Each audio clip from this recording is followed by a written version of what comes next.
അനിത ദിയയെ ഭീഷണിപ്പെടുത്തി. ശരി മമ്മി, പക്ഷെ എന്നെ ഡാഡിയുടെ അടുത്തേക്ക് എത്തിക്കുമോ പ്ലീസ് മമ്മി, ദിയ കരഞ്ഞുകൊണ്ട് അപേക്ഷിച്ചു. പിന്നെന്താ, നിന്നെ എൻ്റെ കൂടെ വെച്ചേക്കാനാണോ ഞാൻ കൊണ്ടുവന്നത്? കുറച്ചുകൂടി കഴിഞ്ഞാൽ ജഗൻ നിന്നെ കൊണ്ടുപോകാൻ വരും. അതുവരെ ഞാൻ പറയുന്നത് കേട്ട് അടങ്ങിയൊരുങ്ങി നിന്നാൽ നിനക്ക് ഇഷ്ടമുള്ള ഐസ്ക്രീം ഞാൻ വാങ്ങിത്തരാം. അനിതയുടെ സ്വരം മാറി. കരഞ്ഞു കണ്ണുകൾ തുടച്ചു നിൽക്കുന്ന ആ കുഞ്ഞിനെ കണ്ടാൽ ആരുടെ മനസ്സും ഒന്ന് അലിഞ്ഞു പോകും. എന്നാൽ ആ പെറ്റതള്ള യാതൊരു ദയവുമില്ലാതെ ആ കുഞ്ഞിനെ കൈക്ക് പിടിച്ചു വലിച്ച് താൻ താമസിക്കുന്ന ഫ്ലാറ്റിലേക്ക് കൊണ്ടുപോയി. നീലിമയും അരുണും അവരെ പിന്തുടർന്ന് ആ ഫ്ലാറ്റിലേക്ക് എത്തിച്ചേർന്നു. ജഗൻ വരും എന്ന പ്രതീക്ഷയിൽ അനിത ഫ്ലാറ്റിൻ്റെ വാതിൽ പൂട്ടിയിട്ടുണ്ടായിരുന്നില്ല. ജഗൻ പകരം അവിടേക്ക് കടന്നു വന്നത് നീലിമയായിരുന്നു. നിങ്ങൾക്ക് എന്നോട് ഒട്ടും സ്നേഹമില്ലേ അമ്മേ? എൻ്റെ കൂട്ടുകാരുടെ അമ്മമാരൊക്കെ അവരെ എത്ര ആർദ്രമായാണ് ചേർത്ത് പിടിക്കുന്നത്, എത്ര സ്നേഹത്തോടെയാണ് പെരുമാറുന്നത്. നിങ്ങൾ മാത്രം എന്തേ എന്നോട് എപ്പോഴും ഇങ്ങനെ ദേഷ്യപ്പെടുന്നത്? ഏങ്ങലടിച്ച് കരയുന്ന കൊച്ചു ദിയയെ നോക്കി അനിതയുടെ ചുണ്ടുകൾ ക്രൂരമായി പരിഹാസച്ചിരി വിരിഞ്ഞു. ഒട്ടും ദയയില്ലാതെ ആ വാക്കുകൾ ആ മുറിയിൽ മുഴങ്ങിക്കേട്ടു. നീ എൻ്റെ സന്തോഷം കെടുത്താൻ വന്ന വെറുമൊരു ശാപമാണ് നീ. ജഗൻ, ഞാൻ വിവാഹം കഴിച്ചത് ആഡംബരമായി ജീവിക്കാനും എൻ്റെ ഇഷ്ടങ്ങൾക്കനുസരിച്ച് നടക്കാനുമാണ്. പക്ഷേ എല്ലാം എൻ്റെ വഴിക്ക് ഭംഗിയായി പോവുകയായിരുന്നു. പക്ഷേ അപ്പോഴാണ് എൻ്റെ വയറ്റിൽ നീ ജനിച്ചതോടെയാണ് എൻ്റെ സ്വസ്ഥത തന്നെ തകർന്നു പോയത്. ശല്യം, നിന്നെ ഏതെങ്കിലും ഹോസ്പിറ്റലിൽ കൊണ്ടുപോയി കളയാമെന്നായിരുന്നു ഞാൻ വിചാരിച്ച്. എന്തിനാടി നീ എൻ്റെ വയറ്റിൽ തന്നെ ജനിച്ചത്? ക്രോധം മൂത്ത അനിത ആ കുഞ്ഞു ജീവനെ ഓർക്കാതെ തീയെ ക്രൂരമായി മർദ്ദിക്കാൻ തുടങ്ങി. അടികൊണ്ടു പൊളഞ്ഞ ആ കുഞ്ഞിനെ അവിടെയിട്ടവൾ മുറിയിൽ നിന്നും ഇറങ്ങിപ്പോയി. മാതൃത്വത്തിൻ്റെ ഒരംശം പോലും ലഭിക്കാതെ ആ പിഞ്ചു മനസ്സ് വിങ്ങിപ്പൊട്ടി. അമ്മയും അച്ഛനും തമ്മിലുള്ള വഴക്കുകൾക്ക് ഇരയാകുന്നത് താനാണെന്ന് തിരിച്ചറിഞ്ഞ നിമിഷം അവളുടെ ഉള്ളിൽ ശ്വാസം മുട്ടുന്നത് പോലെ തോന്നി. കരഞ്ഞു കരഞ്ഞ് അവളുടെ മുഖം ചുവന്നു തൊടുത്തിരുന്നു. ശ്വാസമെടുക്കാൻ പോലും അവൾ ബുദ്ധിമുട്ടി. കണ്ണുകൾ മുകളിലേക്ക് തിരുകി. കൺപോളകൾ അടയാൻ തുടങ്ങിയ ആ നിമിഷം ദിയ തളർന്നു വീണു. ഏട്ടാ, ദിയമോളെ ചേച്ചി വന്നുകൊണ്ടുപോയി. ജഗൻ്റെ ഫോണിലേക്ക് അവൻ്റെ അനിയൻ ഹർഷ് വിളിച്ചു. അത് കേട്ടതും ജഗൻ പറഞ്ഞു, ഞാൻ അറിഞ്ഞു അവൾ കുഞ്ഞിനെ കൊണ്ടുപോയി എന്നത്. ഞാൻ അവളുടെ ഫ്ലാറ്റിലേക്ക് പോവുകയാ. ശരി ഏട്ടാ. ജഗൻ ഫോൺ കട്ട് ചെയ്തു. ജഗൻ്റെ കൈകൾ വണ്ടിയുടെ സ്റ്റിയറിംഗിൽ മുറുകി. എല്ലാ സ്ത്രീകളും ഇതുപോലെ തന്നെയാണോ? തൻ്റെ സുഖത്തിനു വേണ്ടി വിവാഹം കഴിക്കുന്നവർ. അവന് വെറുപ്പായിരുന്നു എല്ലാ സ്ത്രീകളോടും. പെട്ടെന്നാണ് ആ അന്യ വീട്ടിലേക്ക് നീലിമ കടന്നു വന്നത്. ആഡംബരപൂർണമായ ആ വലിയ ഹാളിൽ ആരും ഉണ്ടായിരുന്നില്ല. അകത്തെ ഒരു മുറി ഉള്ളിൽ നിന്നും പൂട്ടി നിലയിലാണ്. അവിടെ നിന്നും കേട്ട അവ്യക്തമായ ശബ്ദം പിന്തുടർന്ന് അവൾ ചെന്നപ്പോൾ കണ്ടത് അബോധാവസ്ഥയിൽ കിടക്കുന്ന ദിയയാണ്. ധൃതിയിൽ ഓടിച്ചെന്നവൾ കുഞ്ഞിനെ തൻ്റെ മടിയിലേക്ക് കിടത്തി നെഞ്ചിൽ തടവി കൊടുത്തു. അരുണോട് വെള്ളം കൊണ്ടുവരാൻ ആവശ്യപ്പെട്ടു. ദിയയുടെ മുഖത്ത് വെള്ളം തളിച്ചപ്പോൾ ആ കുഞ്ഞു പതിയെ കണ്ണുകൾ തുറന്നു. ആദ്യമായി ഒരു അമ്മയുടെ സ്പർശനത്തിൻ്റെ സുഗന്ധം ആ കുഞ്ഞുമുട്ട് തിരിച്ചറിയുകയായിരുന്നു. നിങ്ങളാരാ? ദിയയുടെ ശബ്ദം ഇടറിപ്പോയി. നീലിമയുടെ കണ്ണുകൾ നിറഞ്ഞു തുളുമ്പി.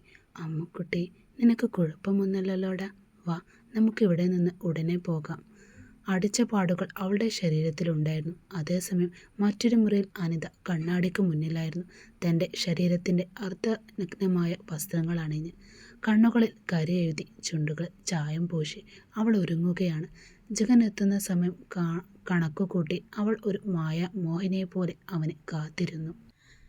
വിച്ചു, നിന്നെപ്പോലെ ഒരുവളെ അത്ര പെട്ടെന്ന് വിട്ടുകളയാൻ ഞാൻ മണ്ടിയൊന്നുമല്ല.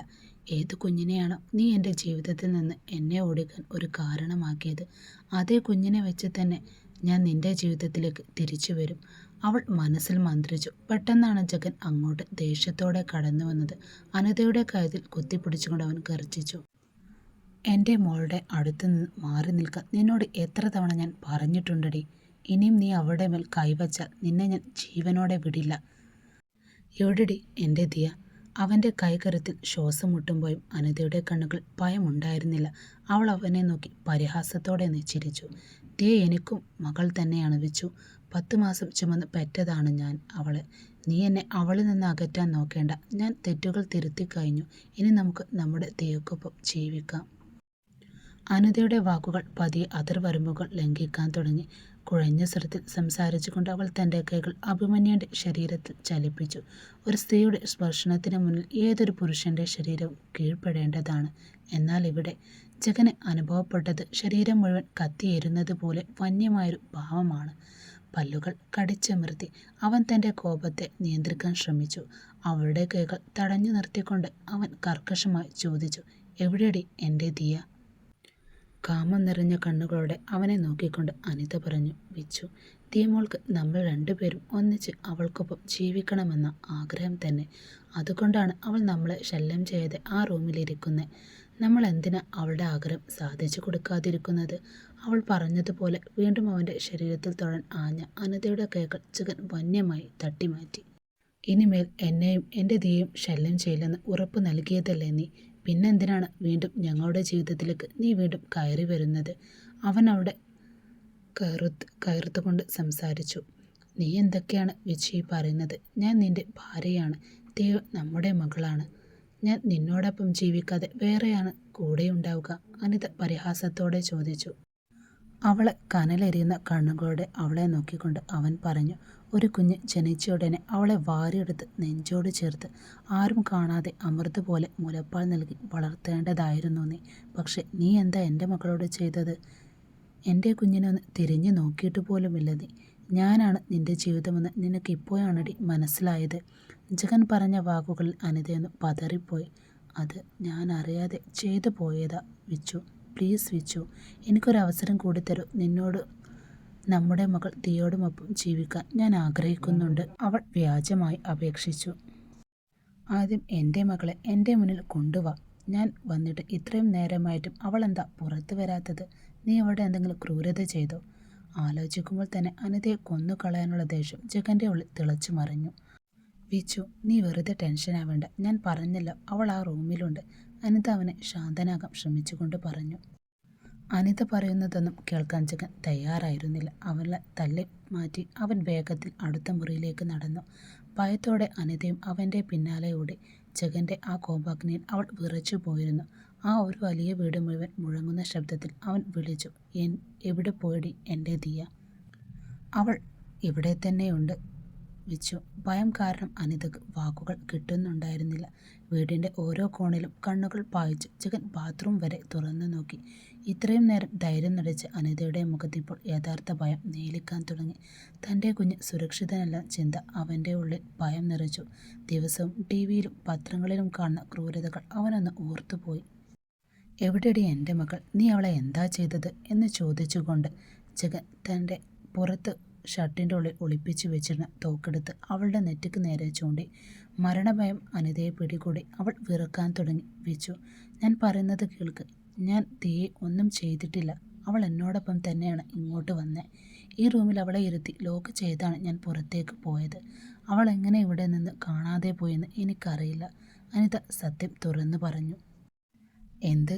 നീ അവളെ ഈ മുറിയിലാണോ പൂട്ടിയിട്ടിരുന്നത്? ദിയക്ക് ക്ലോസ്ട്രോഫോബിയ ഉള്ളതാണെന്ന് നിനക്കറിയില്ലേ? അവൾക്ക് അങ്ങനെയുള്ള മുറികളിൽ ഇരിക്കാൻ കഴിയില്ല. അവൻ്റെ കണ്ണുകളിൽ നിന്നും കണ്ണുനീരൊഴുകി. ചെറുപ്രായം മുതൽ ആ പിഞ്ചുമുട്ട് അനുഭവിച്ച കഷ്ടപ്പാടുകളോർത്ത് അവൻ്റെ നെഞ്ച് തകർന്നു. അനിതയോടുള്ള ദേഷ്യം അവനിൽ ഇരട്ടിച്ചു. തൻ്റെ മകൾ ഒരു തുള്ളി സ്നേഹത്തിനായി അച്ഛൻ്റെ അരികിൽ വരാൻ എത്രമാത്രം കൊതിച്ചിരുന്നു. മറ്റുള്ള കുട്ടികൾ അവരുടെ മാതാപിതാക്കളെക്കുറിച്ച് അഭിമാനത്തോടെ സംസാരിക്കുമ്പോൾ തൻ്റെ അമ്മ എന്തുകൊണ്ടാണ് ഇങ്ങനെയായെന്നോർത്ത് ആ കുഞ്ഞ് എത്രയധികം കരഞ്ഞിട്ടുണ്ടാകും. ഒരു ദിവസം മുറിക്കുള്ളിൽ പെട്ടുപോയ അവൾ വാതിലടിച്ച് കരഞ്ഞ് അവൻ ഓർത്തു. അന്നും ജോലി കഴിഞ്ഞ് വീട്ടിലെത്തിയ ജഗൻ മകളെ കാണാതെ പരിഭ്രാന്തനായി വാതിൽ തകർക്കുകയായിരുന്നു. അന്ന് അവളെ സുരക്ഷിതമായ ഒരു സ്ഥലത്തേക്ക് മാറ്റാൻ അവൻ തീരുമാനിച്ചതാണ്. അവൾ താമസിക്കുന്ന മുറി ലോക്ക് ഉണ്ടാകരുതെന്ന് അവൻ പ്രത്യേകം നിർദ്ദേശിച്ചിരുന്നു. പക്ഷെ അനിതയുടെ ക്രൂരമായ ഈ ദുരന്തം എല്ലാം തകിടം മറിച്ചു. ഉടൻ തന്നെ അവൻ തൻ്റെ വിശ്വസ്തനായ സായന്തിനെ വിളിച്ച് ചില നിർദ്ദേശങ്ങൾ നൽകി അവിടെ നിന്നും പുറപ്പെട്ടു. ഭയന്നുപോയ അനിത അവൻ്റെ പിന്നാലെ ഓടി. എന്നാൽ അനിതയുടെ കൈകളിൽ നിന്നും രക്ഷപ്പെടുത്തിയ ദിയെ നീലിമ തൻ്റെ സ്വന്തം വീട്ടിലേക്ക് കൂട്ടിക്കൊണ്ടുപോയിരുന്നു. അനിത വീണ്ടും പ്രശ്നങ്ങൾ ഉണ്ടാക്കുമോ എന്ന് ഭയന്നാണ് നീലിമ അവളെ തൻ്റെ ചെറിയ വീട്ടിലേക്ക് മാറ്റിയത് തന്നെ. അമ്മുച്ചേച്ചി, കഴിയുമെങ്കിൽ എന്നെ ഒന്ന് പിടിക്ക് വേഗം എന്ന് വിളിച്ചുകൊണ്ടാണ് അരുൺ ആ ചെറിയ വീടിനുള്ളിൽ ഓടിക്കളിക്കുകയായിരുന്നു. അവനെ ഓടിച്ചിട്ട് പിടിക്കാൻ നോക്കുന്ന ദിയയുടെ മുഖത്ത് സങ്കടങ്ങളുടെ നിഴലുകളില്ലായിരുന്നു. ജീവിതത്തിൽ ആദ്യമായാണ് ആ കുഞ്ഞ് ഇത്രയധികം സന്തോഷത്തോടെ കളിക്കുന്നത്. അടുക്കളയിൽ നിന്ന് അവരെ നോക്കിക്കൊണ്ട് പാചകം ചെയ്യുകയാണ് നീലിമ. അവളുടെ ചുണ്ടിൽ ഒരു പുഞ്ചിരി വിരിഞ്ഞു. കുറച്ചു കഴിഞ്ഞപ്പോൾ കളിയൊക്കെ കഴിഞ്ഞ് അരുൺ വിയർത്ത് കുളിച്ചു വന്നു. അമ്മ, ഇവൻ എന്നെ ചീറ്റ് ചെയ്യുകയാ. എനിക്കിവനെ പിടിക്കാൻ പറ്റുന്നില്ല. ഞാൻ വീഴാൻ പോയതുപോലെ അഭിനയിച്ചപ്പോഴാണ് ഇവൻ അടുത്തേക്ക് വന്നത്. അങ്ങനെയാണ് ഞാൻ ഇവനെ പിടിച്ചത് പോലും. ദിയ നീലിമയോട് പറഞ്ഞു. തോൾ കുലുക്കിക്കൊണ്ട് അരുൺ കള്ളത്തരം പറഞ്ഞപ്പോൾ നീലിമ അവനെ വ്യാജേന തുറിച്ചു നോക്കി. നോക്കമ്മേ എന്ന് പറഞ്ഞുകൊണ്ട് ദിയ ഓടി വന്ന് നീലിമയെ കെട്ടിപ്പിടിച്ചു. മറുഭാഗത്തു കൂടി അരുണും അവളെ കെട്ടിപ്പിടിച്ചു. ഇരുവശത്തുനിന്ന് 2 കുഞ്ഞുങ്ങൾ തന്നെ ചേർത്ത് പിടിച്ചപ്പോൾ നീലിമയുടെ ഉള്ളം നിറഞ്ഞു. എങ്കിലും ദിയയുടെ അച്ഛനെക്കുറിച്ചുള്ള ആകുലതകൾ അവളുടെ മനസ്സിൽ ബാക്കിയായിരുന്നു. പെട്ടെന്ന് ദിയ തൻ്റെ വയറ്റിൽ കൈവച്ചുകൊണ്ട് കൊഞ്ചലോടെ പറഞ്ഞു. അമ്മേ, എനിക്ക് നന്നായി വിശക്കുന്നുണ്ട്. ആദ്യമായി ദിയ തൻ്റെ നാവ് കൊണ്ട് അമ്മ എന്ന് വിളിച്ചപ്പോൾ നീലിമയുടെ കണ്ണുകൾ ആനന്ദ കണ്ണീരാൽ നിറഞ്ഞു. മാതൃത്വത്തിൻ്റെ യഥാർത്ഥ തണൽ എന്തെന്ന് ആ കുഞ്ഞ് അന്ന് തിരിച്ചറിയുകയായിരുന്നു.